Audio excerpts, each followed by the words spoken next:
Welcome, everyone. I'm Joe Ludwikowski, the Executive Director of CruMilitary and a retired naval officer. And on behalf of our organization and of LeaderImpact, let me say that we are very glad that you are here. Before we start, I'd like to remind our Spanish-speaking audience that there is a Spanish channel. If you look at the yellow stripe at the bottom of your screen, there's a button, a link that you can access the Spanish interpretation of this chat. And also, we'd like to encourage everyone, speaking of chat, we'd like to encourage everyone to use the chat room as we go through this webinar. Well, there's a saying in the military that no plan survives first contact with the enemy. And those of you who are veterans know this to be true. As I think about my 26 years in the Navy, I can't remember more than a few times when things turned out the way I planned. And I guess that's the point, isn't it? Things change. Yes, crises do emerge. I think about my own organization's plan for 2020 and, well, I can't remember my plan, our pre-COVID plan for 2020. That was about 12 revisions ago. Well, we're privileged today to have a guest speaker who has vast experience in leading in the most dynamic and dangerous of circumstances. General Robert VanAntwerp is a graduate of the United States Military Academy. He completed Ranger, Airborne, and Air Assault training, the Engineer Officer Basic course, and the Engineer Officer Advanced course. And during his 39-year career, he held positions at every leadership level in the United States Army, culminating in his appointment as the commander of the Army Corps of Engineers. And as such, he provided oversight and leadership to a $40 billion program that included most of the nation's civil works infrastructure and 37,000 employees. And additionally, General Van led the Corps in the $12 billion Hurricane Katrina rebuild program. He's currently the Chief of Infrastructure and Executive Development for the Flippin Group. He is widely respected across industry and the military as a leader of leaders, embodying the traits of successful leadership throughout his career.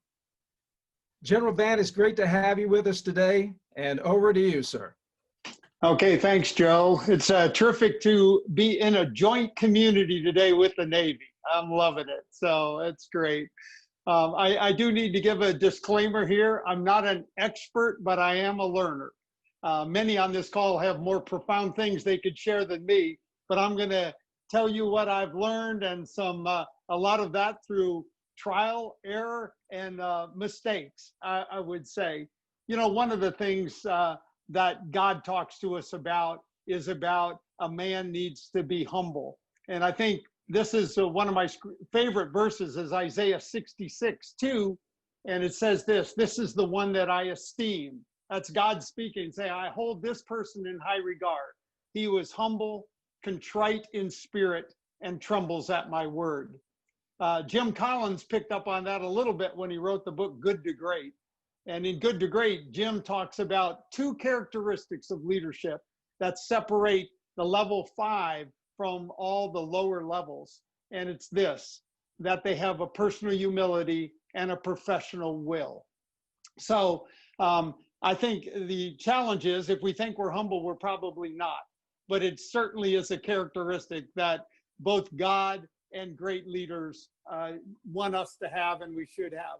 I have a couple of definitions, by the way, that I'll give you for humility. One is that your confidence is properly placed.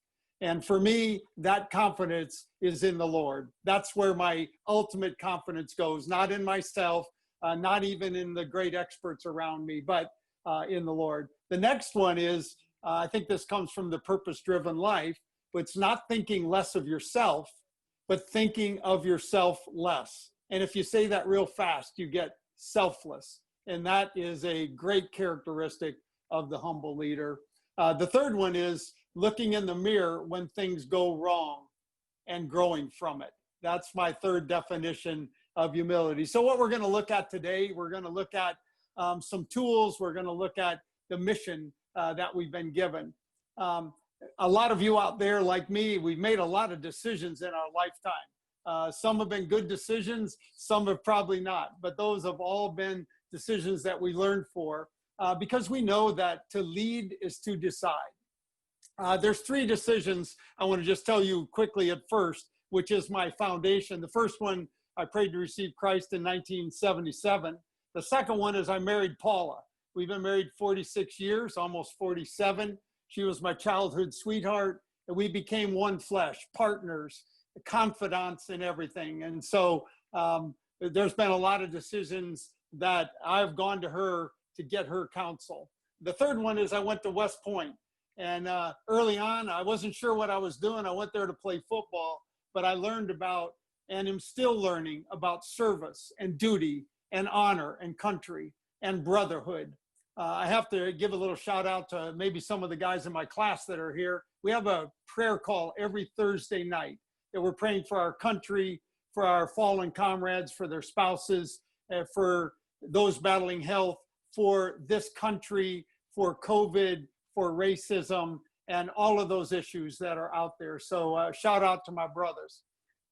One of the things that I have, I'm an engineer, as Joe told you, so I deal in numbers. So I'll give you a couple of numbers just as a little more introduction.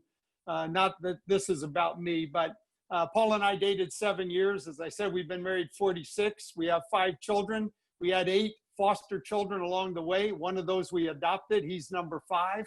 We have 21 grandkids, 19 on the ground and 2 in the hopper. We have 39 years in the military, as Joe said, and we made 22 moves. So I'm down here in Tampa, Florida, sitting in a closet, helping my son move later today. So it's a real privilege. Paul and I, we're a military family. All 3 of our boys and my daughter married into it. One of my son-in-laws have served in combat. More deployments than we can count. Our 2 oldest sons were both in Delta Force earlier in their careers, and one commanded the unit. One's making general and going over to Hawaii to be a assistant division commander. My other son's going to take the 10th group of the Special Forces next summer out in Colorado. So not only have I been through crises, I have watched them through it, because that is standard fare in the units that they've been in. There's 2 things that I love about talking to the military. One, you know what it's like to be on mission. And I think we are on mission. We've been given the great commission by God, and we also were commissioned, if you will, into the services, a lot of us on this call. The second thing is we're under authority. I love the centurion story. I won't relate it to you, but it's a great story about great faith. And the great faith, a lot of it came from a centurion when he declared, I tell one soldier to go and he goes, and one to come and he comes. All he wanted Jesus to do was say the words, and he knew his servant would be healed. So I've had a few opportunities to learn through crises. Joe talked a little bit about Katrina. That was a pretty big crisis, and the recovery was a pretty long effort and a great effort. 12 billion to start with, eventually went to 15 billion. Not because of mission creep, by the way, just because there was more things when you got into it that the city, the state, and the country wanted. But I was in Desert Shield, Desert Storm. I was a battalion commander in the 101st Airborne Division. I went to the LA district, and I was there during the Northridge earthquake. And I'll just give you one tip. If there's an earthquake, don't straddle the crack. I was there for also the racial tension, which reminds me a lot of what's going on today. And I do pray today that we will not get past this, but that we will get this. I've been talking to a lot of my Black brothers and sisters out there, and just trying to understand more and learn more and engage more, and to close this distance that we have. And so I was there during the Rodney King trials and the relation, all the tension that went on then. I worked in the Pentagon during the war on Bosnia. In fact, I worked for the vice chairman of the Joint Chiefs of Staff. I'll tell you a little about that action. I saw crisis acting at the highest level, of course, Katrina recovery, and then more other hurricanes, wildfires, flooding, and other natural disasters than I can count. So that's why I come to you today to talk a little bit about that.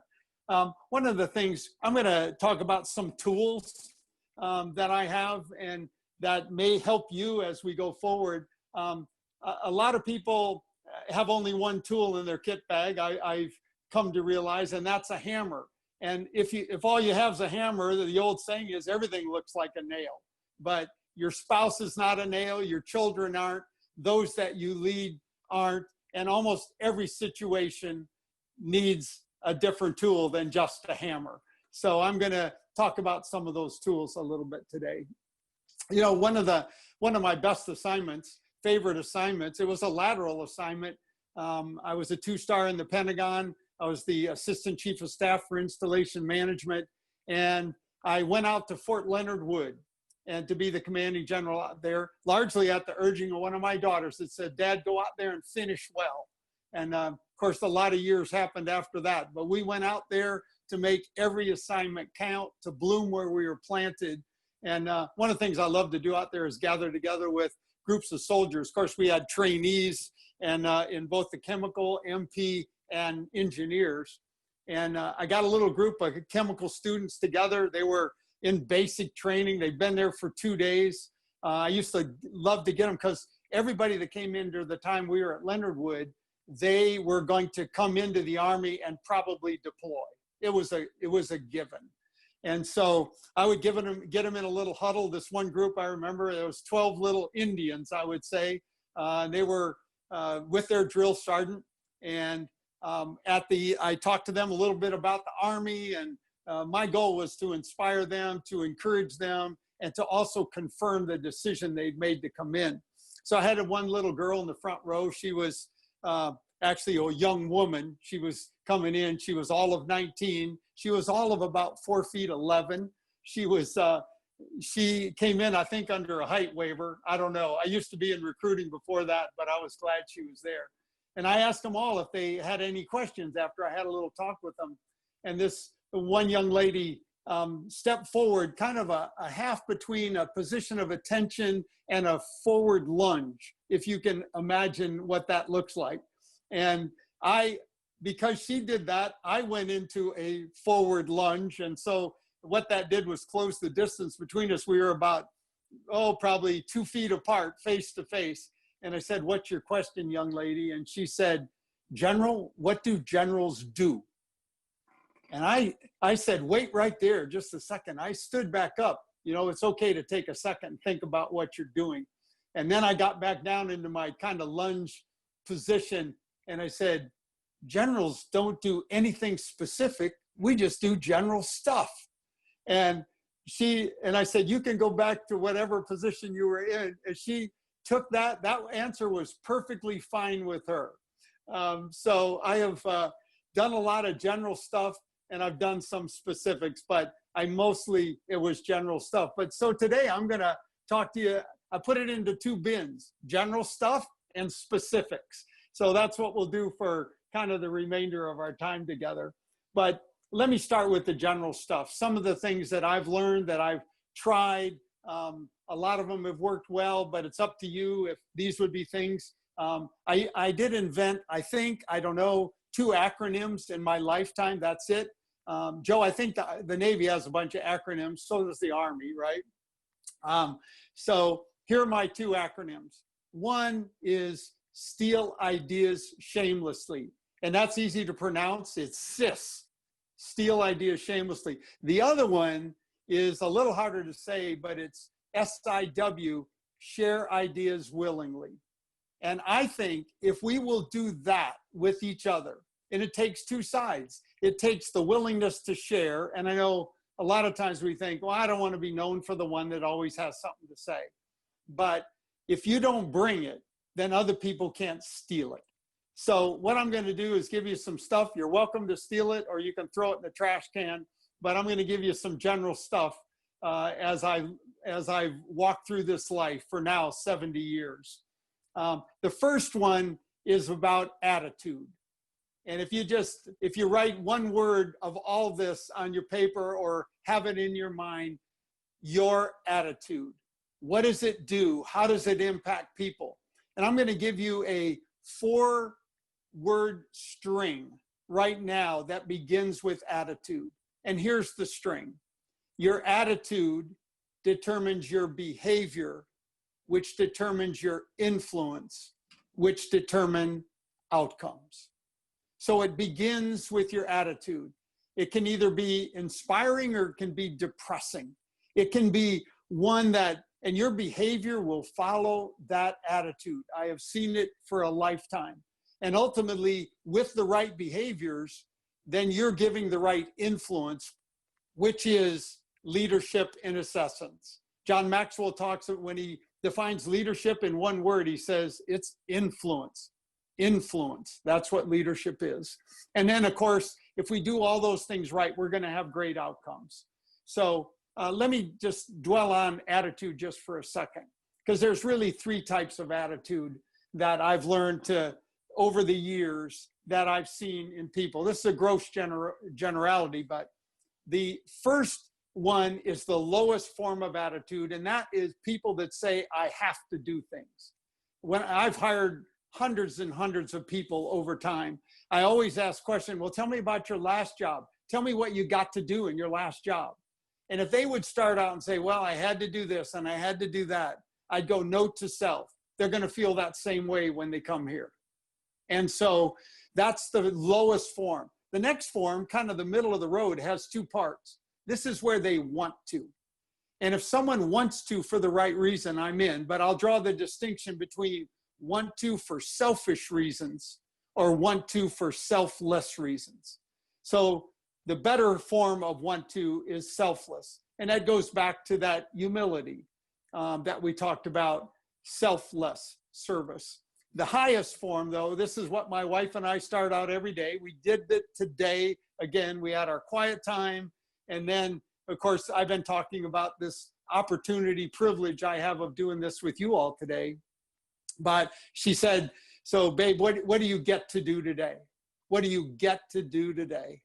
And I got to go through and say, you know, I get to go on with the crew LeaderImpact and have a lot of my friends on there. And then I get to take apart bikes and beds and all of that, and maybe get to the beach tonight. I don't know. But so it's the get to attitude. So I commend all of you. Develop that get to attitude. And you gotta, if you don't have it, start saying it every morning when you get up. What do we get to do today? It'll change the way you look at life. And you know, I did train with Chick-fil-A. I don't know, I won't ask you to raise your hands out there if you love Chick-fil-A, but I love Chick-fil-A, partly because of the chicken sandwich, but a lot because of the culture that Truett Cathy developed in Chick-fil-A. And I got to go to the training where they train people that talk about on the counters what they're supposed to say. And if you'll listen very carefully, they say, how may I serve you? Not how can I help you or other words, but how may I serve you? That's great that we would get that. And then when you say thank you after they've given you great service, they say, it's been my pleasure. And I asked the little girl that was leading the training for 500 young people on the counters. After the thing, I went there, she says, General, I raised my hand and she says, General, what's your question? I said, do you believe that it's been your pleasure? And she honestly said, first of all, she took a step forward. She was on stage and I was in the front row. And then she said, you know, I didn't believe it at first, but I kept saying it. And the more I said it, I even started to think about it when I was at home or when I was sleeping. It was in my dreams. What does it mean to be a pleasure to serve other people? And she said she pointed at her temple and then she pointed to her heart. And she said, it took 2 weeks to get from my head to my heart. But when it got there, then it became my goal in life to serve other people. So that's my Chick-fil-A story, but we need to steal that idea, of which I stole from her. The next thing I would say, general stuff, is this is going to be hard to take, but there are great benefits of trials and suffering. Great benefits. I'm going to give you 2 scriptures. Those of you in the Word or did navigators like I did early on in my life, these are scriptures that stick with you. The first is James 1, 2 through 4. Consider it pure joy, my brothers and sisters, whenever you face trials of many kinds. because you know that the testing of your faith produces perseverance. Let perseverance finish its work so that you may be mature and complete, not lacking anything. Who in here doesn't want to be mature and complete and not lacking in anything? What if I told you that the path to get there was to face a lot of trials? I know that is the path. The other one is Romans 6, 3-4. Not only so, but we also glory in our sufferings. Oh, who glories in your sufferings? Well, you will after you know what it produces, because we know, the verse again, that sufferings produces perseverance, perseverance character, and character hope. So you want hope today? Persevere in your sufferings. A couple other general stuff things, and then I'll throw in some specifics at the end. But there's a Delta Force saying, my son and I have been talking about this talk the last couple of days while we've been packing up and getting ready. Here's the words that Delta Force uses before and after they do an after action reverse for about any mission they go on. They say, never let a crisis go to waste. Never let a crisis go to waste. What does it mean? It means there's always a time to learn. There's always a time to build resilience. And there's always a time to innovate. No matter how much you've done something, everything is different. Just as Joe said, you know, even the best of plans doesn't withstand first contact with the enemy. So you've got to be flexible. So when that crisis comes up, you got to say, this is a get to, that I can go and do it. Rather than, woe in me, we've got to take care of this, or we've got these things going on in America. This is an opportunity like maybe we've never had. Have you ever thought about it that way? I had a little saying in my lifetime, you know, there's a lot of times things don't go exactly as you plan. I would call them setbacks. And you know what I would do when people would come in and my staff or whatever and said, sir, this didn't go like we planned and we got a little setback here. I'd say, good. I'd say, good. And they go, what do you mean good? Or you didn't get that promotion, good. Or, you know, this thing didn't come out the way you wanted it. You didn't get that assignment, good. Because through that, you're learning. You're going to learn. And, you know, they told me when I was going to go to grad school and go back to West Point and teach mechanical engineering, a lot of people said, don't go there, don't go there. And I said, noted, good. It was one of the best assignments I ever have. And of course, the rest is history. So setbacks. Here's what I've learned about every great leader I've known. They all had the ability to get back up when they were knocked down. They all did. Every single one of them. So keep that in mind as things don't go exactly as you'd planned. Keep in there. It doesn't mean you don't plan. You give it your best. The next kind of general statement is adversity, crisis helps us develop new leadership skills. I'm a sailor. A lot of people wouldn't know that. Joe, you probably don't know that I almost went into the Navy. But I got on a big ship. I went on an aircraft carrier and saw they had a bunk and a half a wall locker for pretty much everybody. It said, that's a 1,000-foot ship or whatever it is. And you get a wall locker and a bunk that you got to turn sideways to get in. I'm sleeping in a tent out in the field.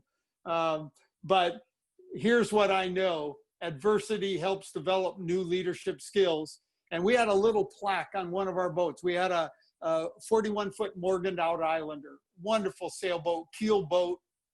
And in that boat, we had a little things, tough times make skillful sailers. In fact, the whole quote is, smooth seas do not make skillful sailors. I love that quote. I have taken that quote to heart. So I don't mind having rough seas. We're in some rough seas now, but this will make us skilled sailors. I think too, respect is always gained where there's difficulty, where there's tough ground. So you want to gain respect with your people, go with them. Every deployment I've had, every tough assignment I've had, those bond people together like nothing else, going all the way back to my West Point education and why we have such an incredible brotherhood with the class of '72. The last general thing I'm going to tell you is close the distance. Close the distance. I'll tell you what happened as George Floyd and before that, Ahmaud Arbery and back to Rodney King and these other things. But right now, what I've been doing, I've been calling every African-American brother that I know or I've worked with, and several of my sergeant majors. And I don't even begin to know that how they feel, and I don't begin to know and understand what they've gone through in their life. I tell you, I've talked to one of my really good friends, was in the military. He got out and went into the police force in Los Angeles. He went on to be an FBI agent, and now he works for a big company, McKesson. And 3 times in the last 5 years, he's been stopped driving his car for no reason. And they finally let him go when he showed his FBI badge.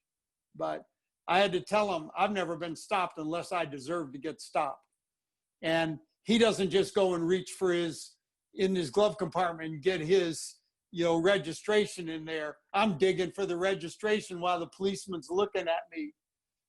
He didn't do that. He keeps both hands on the wheel till he says, "Officer, can I get in my glove compartment and get my registration?" We don't begin to know. We need to close the distance. I think close the distance has bigger meaning too. I've been in a lot of situations. As the chief of engineers, your board of directors is the Congress of the United States. It's a pretty big board. Any of you that are in business, I'm on the USAA board. We have 21 members. That seems like a big board. But when you got over 500, that's a big board. And everybody wants a piece of you. One of the things I learned to do as chief of engineers, when I would hear a rumor that a senator was upset with us, or even the president of the United States, I would call up the person and make an appointment to go see them. I would close the distance. And when you have that face-to-face discussion, now we'd probably have to do it on Zoom, but you have that face-to-face discussion and close the distance, and you find out what's behind what's going on there.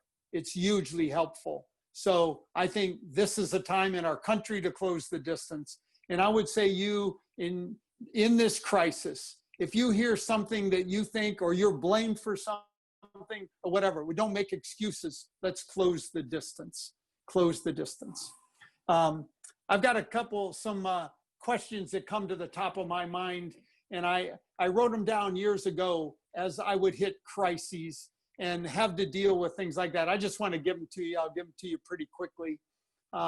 These are what I call top of mind leadership questions during times of crisis. And actually, I've written after that, they're not just for times of crisis, they're for all the time. The first one is this: what am I doing to care for my people? Do I put human first leadership up front? And caring for your people is one of the most important things. I'll give you a really quick example. In Katrina, the New Orleans district was impacted, obviously, by the flooding, by the surge, by the hurricane. So we had one district for a short time was almost out of commission. And there was so many employees for the New Orleans district that were impacted. They lost their homes, and yet they came into work in the district to try and help other people. God bless them. I went down there every week for the first several months. I was chief of engineers, not to run the project. They had a district commander, but to say, what do you need? What can we do? And to be empathetic and sympathetic, because I know that teams win championships. Even individual districts, individuals don't win championships, teams do. And one of the things you're able to do as chief of engineers, I'll call it the cavalry, but I tapped all the other 45 districts and 12 divisions to send subject matter experts down to New Orleans. That's something the chief of engineers can do. It was their project to run, but I could get them the resources. Here's a little quote that I've heard one of my sons gave me. If your lips are barely above water, every ripple feels like a tidal wave. And when you look your people in the eye, you look for signs of anxiety, signs of being overwhelmed, because they might have their lips, you can just picture it, just above the water. And so you can help relieve that. You can be part of their life jacket. So the second question I asked myself, how can I get out in front of this? Not to react, but to actually be proactive. And here's the words I've learned to give myself: go big, go fast, and go early. You will rarely be criticized for moving too slow, but you will surely be criticized. I'm sorry, I've got that backwards. You're going to rarely be criticized for moving too fast, but you will surely be criticized for moving too slow. One of the things I was able to do with FEMA, it wasn't all my doing. A lot of other people, my staff suggested it. I went to the FEMA to close the distance. They had had some real issues in Florida during a hurricane before I took over. And I said, one of the things that is hindering us from being there, and your response time's measured in seconds and minutes, not in hours or days or months. If you're that slow, you are too late. And so I talked with the FEMA director. We had about an hour and a half. We just had coffee cups. We were brainstorming. I said, I'm new to this, but I've been on the end of disasters way out there. And I'll tell you what it looks like. We're all way too slow getting there. And so what they did was got it passed through Congress, FEMA did, to get upfront money when there's a hint of a disaster coming. For instance, there can be a hurricane building out in the Atlantic or the Pacific. Then the Corps of Engineers and FEMA needed to start moving right then. And if it didn't hit, it's going to be a great training exercise. If it hits, you're there just in time. So that's an example of go big, go fast, and go early. I already talked a little bit about, am I leading or reacting? I think that's an important thing, because leading requires thoughtful, collaborative responses. You know, one of the biggest things is a lot of you are going to get pressure, which I did and have in many others in times of life. From the media, you're going to get public scrutiny. You're going to get congressional, maybe an administration oversight. There's going to be incredibly tight timelines. All that puts a lot of pressure on decision makers. But I would say, take time, get it right, make sure your decisions are absolutely the best you can be. I'd rather take a little more time to make, as close as I can, the right decision, rather than make a decision that I'm going to regret later. Another question I always ask myself, where should I personally be? Where should I be? You know, a lot of people are in the wrong place. I tell you, one of the things we have is that we should lead from the front, and you should. What you've got to do, your presence means a ton. So one of the things, your presence will inspire. You need to be one carrying a lot of the load to the media, and you need to enable others to execute their mission. So that's another question. Where should I personally be? I just got 2 more questions that I asked myself. One is, am I over communicating with transparency? I mean, as transparent as you can possibly be. You got to push information. I've had to push information to the chief of staff of the White House for Katrina. They wanted a weekly report for the first 4 or 5 months I was the chief of engineers. I pushed them info that I thought everything they needed. If they ever ask a question in the next report, they got that info. And I was waiting for them to say, that's enough info.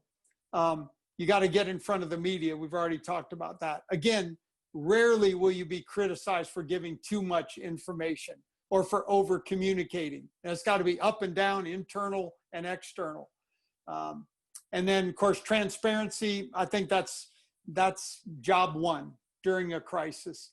Be transparent. It's okay to say what you don't know yet, and that you know that the first report is usually wrong. I've learned that over my lifetime, and you probably have too. So the last thing I ask myself always, am I working the priorities and prioritizing my work right? Am I doing that right? I have a little jar that's in my house. I don't have one down here, but it has walnuts and rice in it. those walnuts are priorities in that jar. Call it a Matthew 6:33 jar. Seek ye first the kingdom of God and his righteousness, and all these things will be added unto you. But if you put the kernels of rice in that jar, we have 2.5 cups of rice, about 12 walnuts. The walnuts will not go in there. If you put the walnuts in there first, all those kernels of rice will go in there. The message in the bottle is you got to prioritize. And if everything's a priority to you, then nothing's a priority. I worked for a Secretary of Defense that was like that once, that will remain unnamed. But it's a very hard thing when your leader says everything is top priority. So help your people out. Help them out with what are the priorities, and then work the priorities. Work the priorities.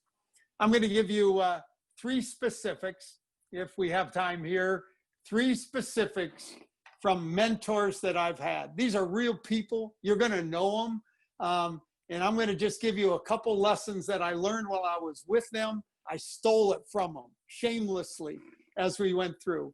The first one's a big guy. He passed away in 2012. His name is Norman Schwarzkopf, known as General Norman Schwarzkopf to a lot of people. To me, he was Stormin' Norman Schwarzkopf. An amazing man. Of course, he was the Gulf War commander during Desert Shield, Desert Storm when we were there. We had 35 other countries involved in that. They thought about maybe giving him a 5th star because that's what if you lead other countries, all like World War II, World War I, and Eisenhower and Bradley and all those guys. But they didn't quite go that far, but he was a 5-star general to me. He's an amazing guy. We had, of course, tons of divisions. The 101st Airborne Division was off to the left flank. We had the French Foreign Legion outside of us. Inside of us, we had a couple of the great infantry divisions. The 4th Division was one of them. The 82nd Division, the Marines were over in the Gulf. It was an amazing thing. I'll tell you, the thing I learned from Norman Schwarzkopf was great leaders get things started right. Let me just give you a little snippet of what he did. When we were getting ready, we were the 101st Airborne Division. I was an early deployer. We were over there, and we were in Saudi Arabia, and we were sitting waiting for the war to start, but actually we weren't sitting. We were planning a ton of things, planning what would we do. Of course, the mission was free Kuwait, simple as that, free Kuwait. And we were the Air Assault Division. We knew we were going to have an air assault phase as part of it. So General Schwarzkopf came to every single division in the U.S. Army.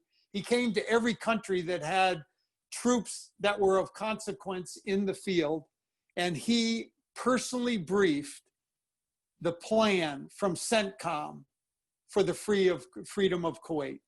That was an amazing thing. So battalion level and up in the 101st, we got in this massive tent, and Schwarzkopf came, and I thought he was going to give a few remarks, turn it over to his G3 and say, okay, tell them what we're going to do. He briefed the whole thing by himself. And then he did something other that was incredible. For about an hour and a half after that meeting, he took questions, every question. And almost all of them he answered, but the ones he couldn't, he turned to one of his staff and said, answer that. If we can't answer it here, we need to get them an answer. And then as he was leaving, he said, I'll be back in 2 weeks to hear how your plan fits into mine. Wow, that was pretty amazing. Of course, he did come back in 2 weeks because great leaders do what they say they're going to do. And he came back in 2 weeks. And General Benny P., great friend of mine, my division commander, I was a lieutenant colonel, but we developed a friendship because leaders love their engineers, let's put them that way. And guess who briefed the briefing for the 101st Airborne Division when General Schwarzkopf and his staff came back? Benny P. briefed the whole briefing. And after that, he took questions for about an hour of the staff, and a lot of us got to tell about our parts and what were that. We worked like dogs in those 2 weeks, by the way, to make sure our plan fit into his. And so that meeting was over, and as he got ready to leave, he stopped in the doorway, and he was a big man. He was about 6'7". I don't think he made the weight standard. He's probably pushing 300 at the time.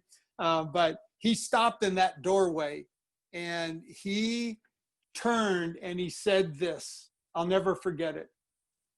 If I don't see you or hear from you again before we free Kuwait, you do what you can, you do what you know you can do. I'll see you on the high ground in Kuwait. I'll be there. And I'm going, you mean we're not going to hear his voice? He's not going to be on CENTCOM 6 and be giving us directions? You know what he had done? He had got us started right. And he knew that every adjustment from that point on, when the plan didn't go exactly because we saw something different when we went over that hill, that we were going to make the right call. What he did was let us get in his head. He saw what was in our head, and he got it started right. So that's one of my takeaways for life. Great leaders get things started right. When you're in a crisis, get it started right. You can't do enough face-to-face, because what you don't fix then, you're going to have to fix later on.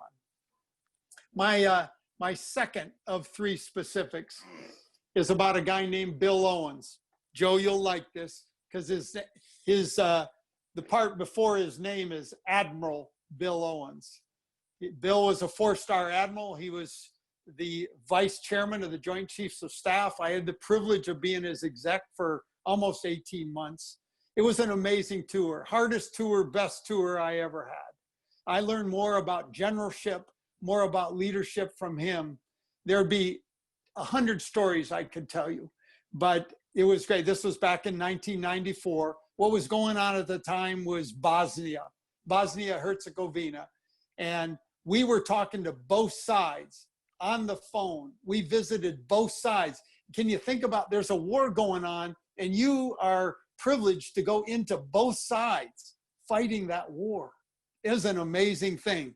I was on the phone with him. I took notes, and he let me in. Of course, one of the great things I loved about Admiral Owens, he took me everywhere. If we're going to go in to see the president, he would grab my shirt and say, "You're going in. If they don't have a chair for you, sit on half of mine." I mean, no one ever kept me from going in, by the way. He just took me in with him. I learned a lot. I got 2 lessons I want to give you from him, and you'll say, well, they're not there's many big, profound lessons, but here's the first lessons. When you have him, you had him. When you had him, you had him. If 15 minutes with Bill Owens was better than an hour with most people, because he gave you his undivided attention. He would go sit in a big chair. He had a couch in his office, just like his living room. It wasn't behind a desk. You didn't use slides. You just came in and talked about what we were going to do. And the first thing he said, "Are you wanting a decision from me today, or are you just giving me information?" And when you say decision, I'm telling you, when you had him, you had him. He was boring in. He would do a read ahead. He'd read your 500 slides. But in that meeting, it was face-to-face, talking about what's in between your ears, giving it to him so he could make a decision. So he would say, "I'm all yours. You got the next 15 minutes or 30 minutes.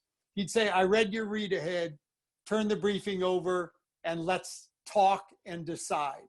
I love that. I love that. So I stole that. The other thing that comes from that one is he would give you undivided attention. Up to the fifth, my job was at minute 14 to say, "Admiral, you have 1 more minute."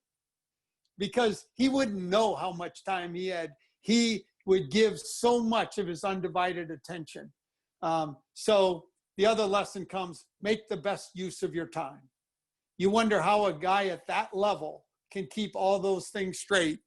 Well, he never had a meeting that went much more than 45 minutes, and he never started another meeting until 15 to 30 minutes after that meeting. One, to wrap up the one meeting in his mind, let anybody know. He would send me out to tell people stuff, perhaps.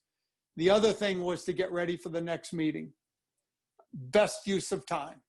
By the way, you only have so much time. You can't make any more time. Said, God wants your time. That's the first place I give it every day. Your wife wants your time. Your kids want your time. Your people want your time. So make the best use of your time. The last specific I'm going to talk about today is a person you all will know. His name is George W. Bush. George W. Bush was, of course, he was there in Katrina, 9/11. He was there when I had a job in another job. I won't talk about that today, but I will talk a little bit about him during that, because he did some amazing things. I'm just going to give you a couple leadership lessons that I learned. So I had 2 tours where I met with him fairly frequently. Chief of Engineers, every time the president goes to a disaster, the chief of engineers is generally on the plane. You're there because they want you to see it as he sees it, you to hear what he has to say. And so I just cherish those times. The first thing I want to tell you about is after 9/11, I was in the Pentagon. My office was destroyed. I lost 2 wonderful people, Barbara and Sandy. I still keep in touch with their family. One of my execs worked actually for Jan Minnig, my deputy, but he was one of my execs too. His name is Brian Birdwell. He was burned over 60% of his body.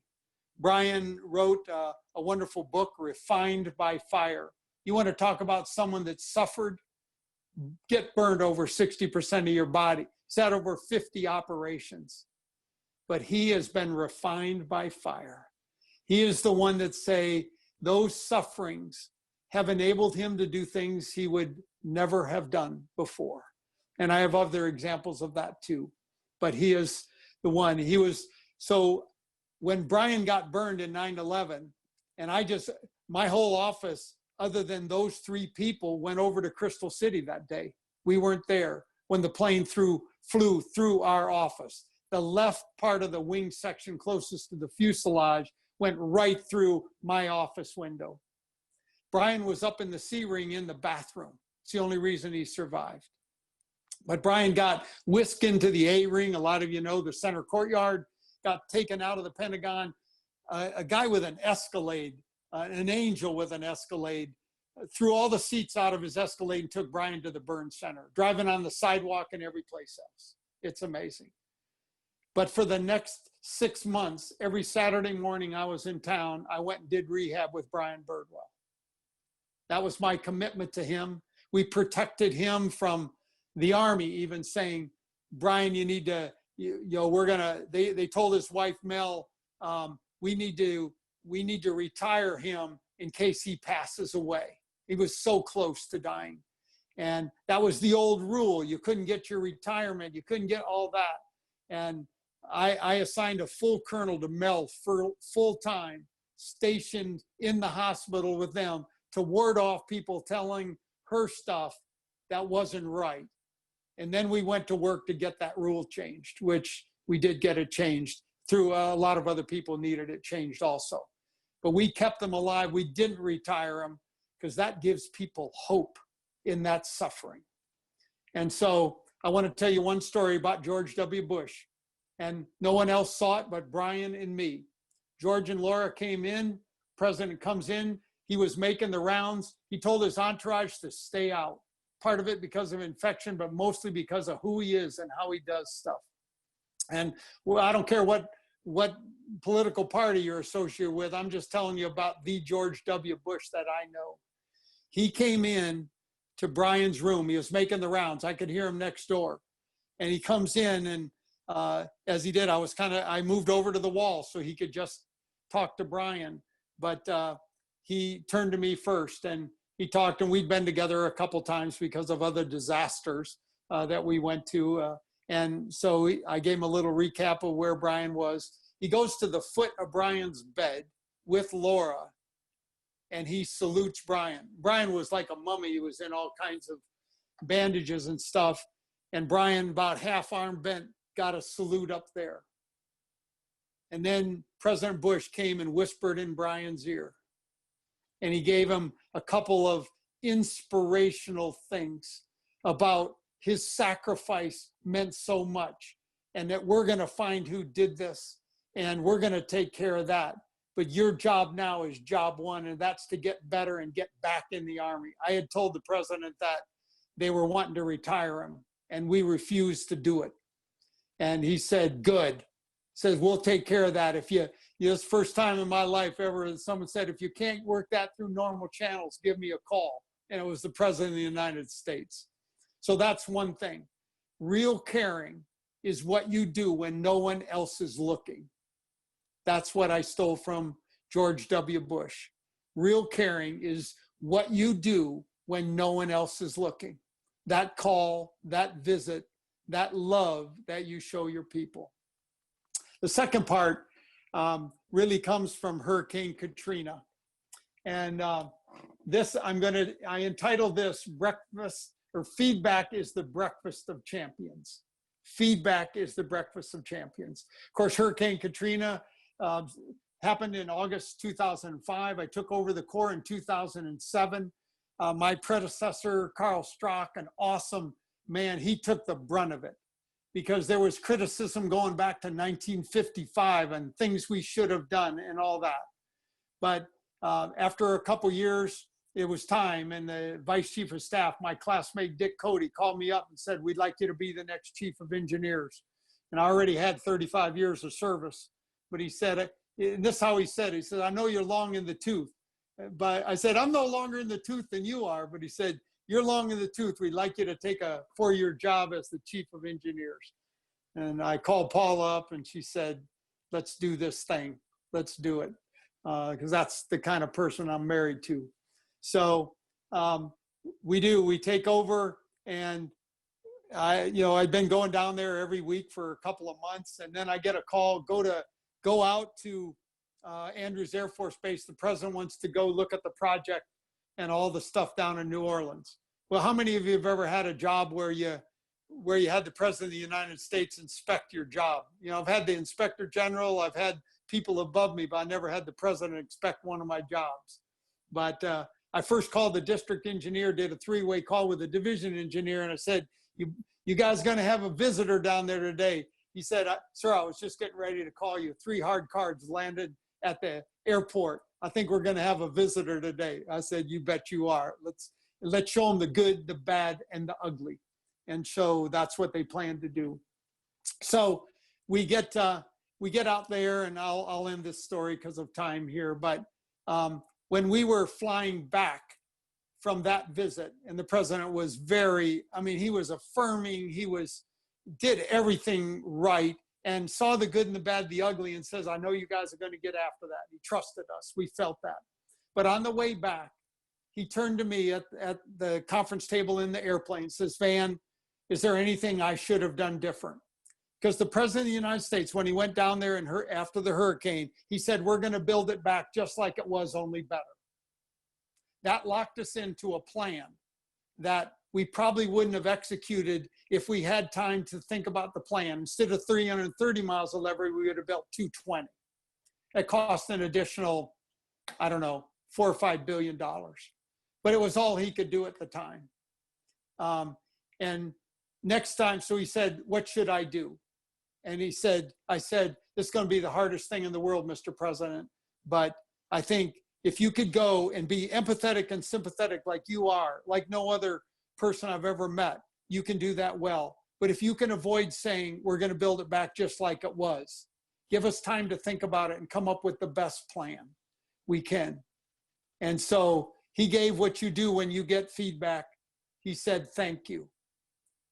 Fast forward, we go to another disaster. It was in Florida, another hurricane later. He's getting ready to walk down the steps with Laura, and he turns to me. I'm in the plane again. He taps on his temple. And what he said to me without saying words is, when I go down those stairs, I'm not going to say we're going to build it back just like it was. Because we're going to get this right. And so that's my story about George W. Bush. That feedback is the breakfast of champions. And if the president can get feedback, so can you. So can you. So, Joe, I'm going to end right there, my friend. I think I've taken your time. I've given some snippets. You guys are free to steal any of that. You don't have to quote anybody. Some of it, I don't even know where it comes from. So all I will say, it's been my great pleasure. Golly, thank you, sir. We get to listen to you. And I tell you what, 1 hour is just not enough. I wish we had a couple more. I'm so glad this has been recorded. Everybody, thank you for your comments. This is recorded. You'll be able to listen to it again. We have one important thing to do. We've got a really important question from one of our participants that I'd like to address right now. One of our participants, Jose, described a mistake he made when he was entering the United States Navy that resulted in his discharge from the Navy. And he asks, how can I atone from the mistake and make it up to my country? Which I think is an important question for all of us to just pause for a second and think about. Jose, I would say this: how can you atone from the mistake? You can't. But since you described yourself as a Christian, I would say it this way: you can't atone for it, but Jesus already has. Romans 1 tells us there is therefore no condemnation in anyone who is in Christ Jesus. And so all of our mistakes, past, present, and future, have been atoned for by Jesus Christ. That's the good news. As far as the Navy is concerned, I was the Deputy Assistant Secretary for Naval Personnel. I would just say this: the Navy is the Navy. You can't erase that. But Jesus already has. The second part of your question was, how can I make it up to my country? And this is the good news. Jose, all of us have got things that we've done in our lives that we're not proud of, and we wish we could take the tape and erase it, and we can't do that. But we can live our lives in such a way, and this is my answer to you and everybody that's listening today. If you are in Christ Jesus, those mistakes have been atoned for. Now, what do we do after that? Jose, live your life well. I would suggest to you, Jose, that you take what you've learned from that experience and you build up young men and women and send them into the Navy. Sending them into the Navy that are good representatives of you, what you've learned of Jesus Christ, and send them into the Navy. You will have a larger impact than you ever had before. So Jose, that's my answer to you. God bless you. Thank you for asking that question. And for all of us, if you do not have a relationship with Jesus Christ and you want to learn more about how can I move forward without having the weight of atonement on me, contact us or LeaderImpact, and we would love to discuss this with you so that we can go forward in our lives, be the leaders that we have been called to be. So thank you for attending this. Thank you for your participation. Jose, God bless you. Go out and fill out the fleet, brother, and we appreciate that question. Thank you, and good day.